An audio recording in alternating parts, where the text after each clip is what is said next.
Hello friends, my name is Lipi Soni and I welcome you all in my class of maths today. तो कैसे हैं आप सब लोग? आई होप आप सब लोग बिल्कुल ठीक हैं, मजे कर रहे हैं अपनी लाइफ में, एंजॉय कर रहे हैं और थोड़ी बहुत पढ़ाई भी कर रहे हैं, राइट? तो चिल्ड्रन, आज का जो हमारा टॉपिक है वो बहुत ही इंटरेस्टिंग है, मैथ्स का टॉपिक है और ये टॉपिक क्लास 7th के बच्चों के लिए है। क्लास 6th के बच्चे भी इसको देख सकते हैं और अगर 8th में भी आपको कुछ डाउट्स आ रहे हैं अपने बेसिक्स के साथ तो भी आप इसको देख सकते हैं।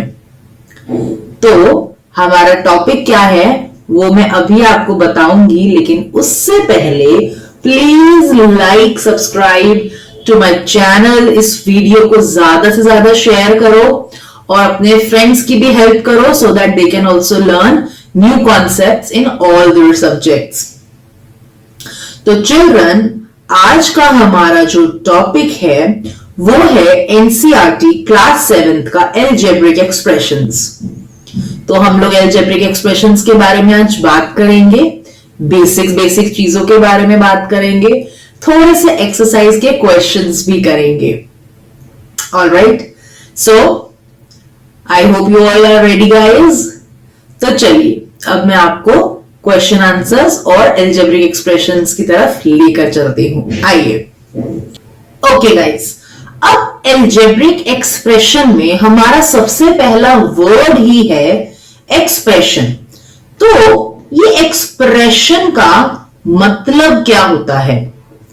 एक्सप्रेशन में ना चिल्ड्रन कुछ हम टर्म्स को लिखते हैं, ओके, और उनके बीच का रिलेशनशिप बताते हैं, लाइक प्लस माइनस या जो भी उनका रिलेशनशिप हो, मल्टीप्लाई और डिवाइड। फॉर एग्जाम्पल मैंने लिखा 4x प्लस 2y प्लस 3, तो ये एक एक्सप्रेशन है। ओके, अब बच्चे कंफ्यूज हो जाते हैं कि ये अगर एक्सप्रेशन है तो 4x प्लस 2 इक्वल्स टू 15, ये क्या है? इसमें इक्वल टू का साइन आ गया। जहां इक्वल टू करके कोई वैल्यू दी होती है वो होता है इक्वेशन, ओके, और जहां पर इक्वल टू नहीं होता, सिर्फ नंबर्स और लेटर्स का एक रिलेशन दिया होता है, उसको हम बोलते हैं एक्सप्रेशन। इसको इक्वल टू करके आपको कोई वैल्यू फाइंड आउट नहीं करनी है। इक्वेशंस में हम जनरली वैल्यू को फाइंड आउट करते हैं, we find out the value, but expression में वी ओनली सिंप्लीफाई, उसको हम सिंप्लीफाई करते हैं, वैल्यूज नहीं निकालते हैं डायरेक्टली। ओके, तो ये हमारा डिफरेंस था एक्सप्रेशन और इक्वेशन में। अब एक्सप्रेशंस में जब हम अलजेब्रिक एक्सप्रेशंस की बात करते हैं उसमें एक बहुत ही कॉमन वर्ड आता है टर्म। अब टर्म क्या होता है चिल्ड्रन? टर्म होता है जो भी आपके एक्सप्रेशन के अंदर आइटम्स हैं, जैसे कि इसी एक्सप्रेशन को लेते हैं 4x प्लस 2y प्लस 3, तो इसके अंदर ये एक टर्म है 4x। अब दूसरी टर्म के पे जाने के लिए बीच में प्लस है, तो ये आपकी सेकेंड टर्म है। नेक्स्ट टर्म पे जाने के लिए प्लस है और ये आपकी थर्ड टर्म है। तो जो तीन टर्म्स सेपरेट दी हुई हैं वो आपके टर्म्स होते हैं, डोंट फॉरगेट। अब जो बेटे टर्म्स होती हैं चिल्ड्रन, उनके भी अलग अलग टाइप्स होते हैं। पहली होती है मोनोमियल एक्सप्रेशन। मोनोमियल एक्सप्रेशंस क्या होते हैं? मोनो का मतलब क्या होता है? Mono means one. जिस एक्सप्रेशन में सिर्फ वन टर्म हो वो है मोनोमियल। जैसे कि एग्जाम्पल हो गया आपका 4y, खाली 4y है तो ये एक टर्म है, it is a monomial expression. उसके बाद आता है हमारा बाइनोमियल एक्सप्रेशन। बाय का मतलब क्या है? टू। तो जिसमें टू टर्म्स हो वो होता है binomial expression. For example 2y plus 3, इसमें दो टर्म्स हैं, एक टर्म है आपकी 2y और दूसरी टर्म है आपकी 3। So this is a binomial expression. And ये third one is trinomial expression. Tri means 3। तो जिस एक्सप्रेशन में तीन टर्म्स आती हैं that is called trinomial expression. For example 4y plus 2x plus 5। तो ये आपका ट्राइनोमियल एक्सप्रेशन है क्योंकि इसमें तीन टर्म्स है, 4x 2y और 3 और 5। तो ये आपका ट्राइनोमियल एक्सप्रेशन हो गया। ओके, आई होप यहां तक आपको क्लियर हो गया होगा। एक्सप्रेशंस क्या होता है, how it is different from equation, term, what is a term, then we have monomial expression, binomial expressions and trinomial expressions, right? I hope this much is clear to you. अगर आपको यहां पर कोई भी doubt है तो आप comments में लिखकर मुझे क्वेश्चंस पूछ सकते हैं। इसके बाद हमारा आता है वेरिएबल। अब वेरिएबल क्या होता है? जब भी आप इक्वेशंस करते हो या एक्सप्रेशंस करते हो हमें वेरिएबल्स के बारे में बताना होता है। What is a variable? Variable is nothing but the unknown value of any expression. जो वैल्यू हमें नहीं मालूम, and it is generally written in letters. मतलब कि अगर 5a है तो a is the variable, 6b है तो b is the variable, 2x है तो x is the variable। तो जो भी किसी नंबर के साथ लेटर होता है उस लेटर को हम बोलते हैं वेरिएबल। जैसे कि ये x है, सो x is a variable, right? ये एक अननोन वैल्यू है, हमें इसकी वैल्यू एग्जैक्ट नहीं पता, तो उसको डिनोट करने के लिए हम उसको एक लेटर से रिप्रेजेंट करते हैं, दैट्स इट। तो वो एक वेरिएबल की वैल्यू बताता है और कुछ भी नहीं। तो ये नंबर क्या है? अगर x वेरिएबल है तो 2 क्या है? इसको हम बोलते हैं कोफिशिएंट। जो वेरिएबल के साथ नंबर होता है दैट इज कॉल्ड कोफिशिएंट। जैसे कि मैंने टर्म लिया 3y, तो y मेरा वेरिएबल है और 3 मेरा कोफिशिएंट है। ओके, तो कोफिशिएंट क्या होता है? जो वेरिएबल के साथ नंबर होता है इन द टर्म, वो मेरा कोफिशिएंट होता है, right children? That is what we have to do in algebraic expression. अगर आप ये बेसिक वर्ड्स के मीनिंग्स को समझ जाओगे ना तो अलजेब्रिक एक्सप्रेशन बनाना आपके लिए बहुत इजी हो जाएगा। ओके, इतने ही जो चीजें हमने करी हैं इन्हीं के बेसिस पर एक और चीज आती है जिसमें आता है tree and factors. Expression tree हम कैसे बनाते हैं? सो चिल्ड्रन, हमारे पास लेट्स से कोई भी एक एक्सप्रेशन है, for example 2x minus 3xy। Okay, अब इसके अंदर हमें लिखना है कि हमें कौन कौन सी टर्म्स मिल रही हैं। तो हम इस तरीके से कि एक हमें टर्म मिल रही है 2x और दूसरी टर्म हमें मिल रही है माइनस है तो माइनस 3xy। माइनस के साइन को भूलना नहीं, अगर माइनस है आपकी टर्म के आगे तो वो आप यूज करोगे। अब इसके हमको फैक्टर्स बताने हैं। तो अब 2x में कौन से फैक्टर्स आ रहे हैं? एक 2 आ रहा है, एक x आ रहा है। और -3xy में कौन से फैक्टर्स आ रहे हैं? -3x and y।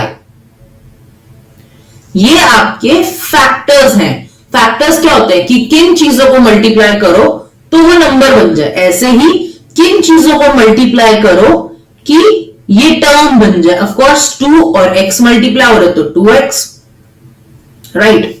ऐसा ही एक और एग्जांपल ले लेते हैं हम, 4y प्लस 3xy प्लस 9।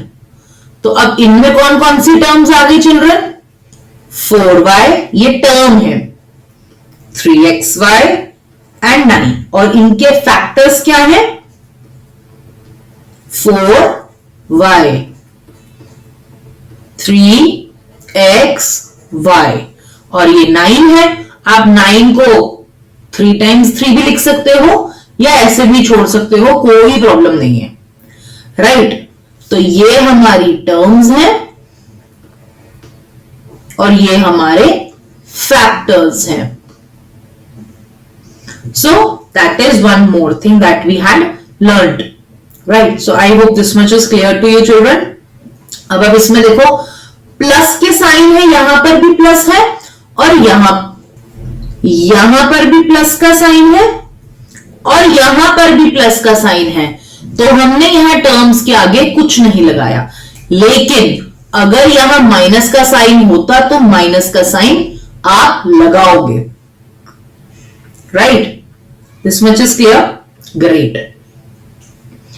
तो मेन ये हमारे एल्जेब्रिक एक्सप्रेशंस के बेसिक्स हैं, ओके। एक दो क्वेश्चंस मैं आपको बता देती हूं। ये है हमारा chapter algebraic expression from your NCERT, chapter number 10 है, ओके।